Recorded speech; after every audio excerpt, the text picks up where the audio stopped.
Video کو like کر کے آگے شیئر ضرور کر دینا۔ آقائے کریم کی حدیث لکھی ہوئی موجود ہے۔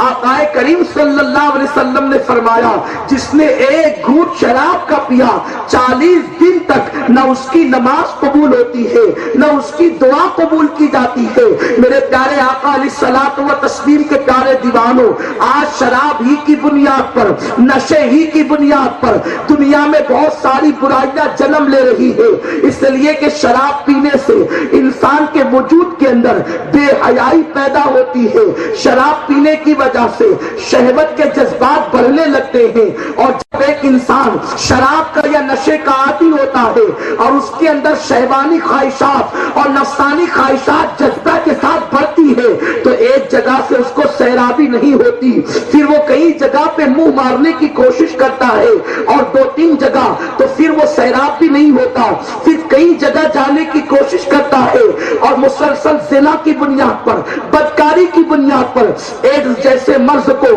دنیا کے اندر عام کیا جا رہا ہے۔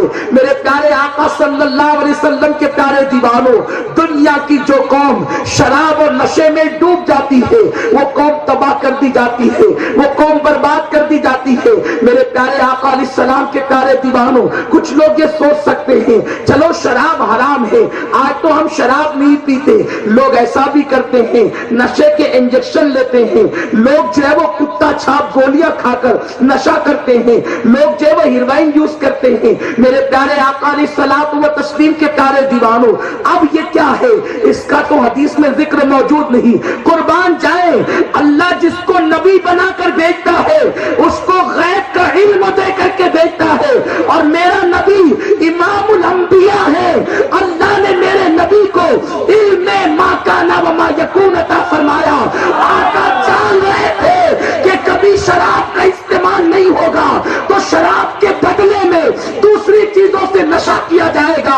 میرے غیب کا نبی نے 14.5 صدیاں پہلے اعلان کر دیا کل مسکر حرام، ہر نشہ اور چیز حرام ہے، جس سے نشہ ہوگا وہ حرام ہے، اس کا استعمال نہیں کیا جا سکتا۔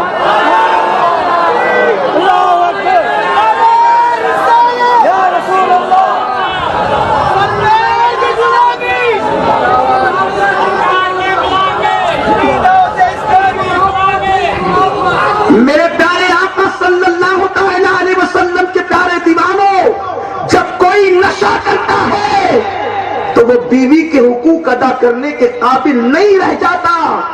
ایک نشہ ہے جس کی بنیاد پر کتنی برائیاں قوم میں جنم لے رہی ہیں۔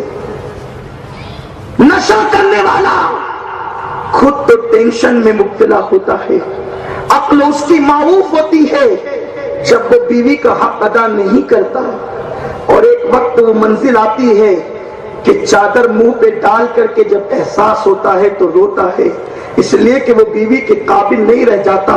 میری زبان حیا خاموش ہے کہ میں مزید اس کی کوئی تشریح کروں، لیکن اتنا ضرور کہوں گا، جب بیوی کی شہوانی بھوک ادا نہیں کی جاتی اور اس کو سیرابی نہیں ملتی تو نتیجے کے طور پر ناجائز تعلقات کے معاملات بڑھتے چلے جاتے ہیں، عورتیں دوسروں کا ہاتھ پکڑنے لگ جاتی ہے، اس لیے کہ انسان کے قبضے میں یہ چیز ہے ہی نہیں۔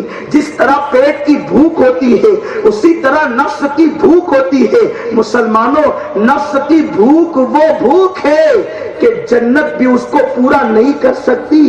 جنت کی ساری نعمتیں موجود تھی لیکن نفس کی تکمیل کا سامان نہیں تھا، تو جناب آدم یوں عرض کر پڑے، میرے مولا میرا کوئی تو ایسا ہو جس کے سامنے میں دل کی بات کہہ سکوں۔ پردے ہی پردے میں خدا رب العزت کی بارگاہ میں حیا میں اپنے دل کی بات پیش کر دی۔ اب مجھے بتاؤ، آدم کے سامنے حوریں تھی، آدم کے سامنے باغات تھے، آدم کے سامنے نعمتیں تھی، لیکن پھر بھی سوال کرنے کی وجہ کیا تھی؟ اس لیے کہ اللہ نے انسان کو جو نفس کی